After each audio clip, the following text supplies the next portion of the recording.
নমস্কার, সবাই কেমন আছেন? আজ বৃহস্পতিবার, সকাল এখন 10:30টার মতো বাজে। আজ ভাইফোঁটা। অনেকদিন পরই পাঞ্জাবিটা পরলাম। আজকে অফিস ছুটি নিয়েছি। আজকে যাব হচ্ছে মাসির বাড়িতে। দিদি আছে তো ফোঁটা নিতে। তো চলুন।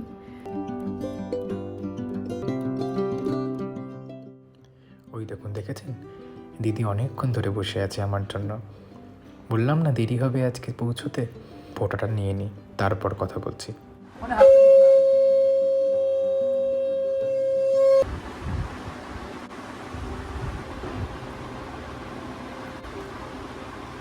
আমি পেয়েছি ডেনভারের একটি পারফিউম, আর দিদিকে কি দেব না দেব তাই জন্য একটা 500 টাকার নোট দিলাম।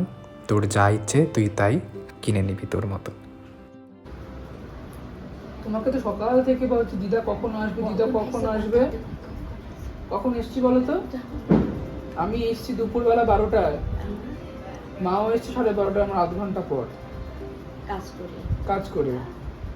আমি সকাল থেকে মাসি বল দিদা আসবে, দিদা আসবে।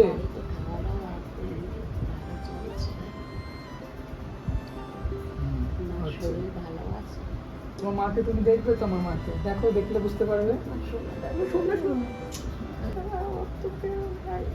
তো আমি জানি আমি ছাড়া কেউ নেই। আমি মায়ের কথা শুনি কিন্তু। চলুন এইবার দুপুরে খাওয়া দাওয়ার পর্বে আসি।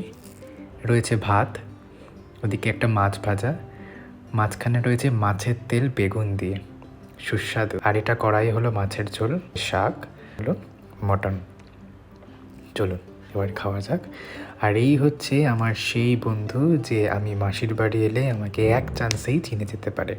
অনেক ছোট থেকে দেখছি একে। সন্ধে হয়ে এসছে, তো তাই দিদি এখন বানাচ্ছে চা, আর আমি এইদিকে জলের বোতলগুলো ভরে নিচ্ছি। মানে যতটা সম্ভব বাড়ির কাজ আর কি দুই ভাই বোনে মিলে করছি।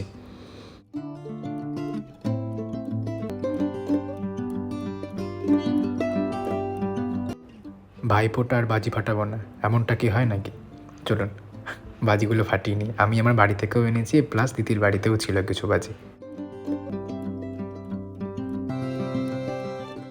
দাদার ডিউটি ছিল সারাদিন, তাই ও রাতে এসছে ফোঁটা নিতে। তাই আমার দিদি এখন দাদাকে ফোঁটা দিচ্ছে। তো গাইস, টাটা। ভাই চলে যাচ্ছে, মাসি চলে যাচ্ছে। আজ ভিডিও তবে এই পর্যন্তই। ভালো থাকবেন, সুস্থ থাকবেন, সাবধানে থাকবেন। দেখা হচ্ছে খুব শীঘ্রই।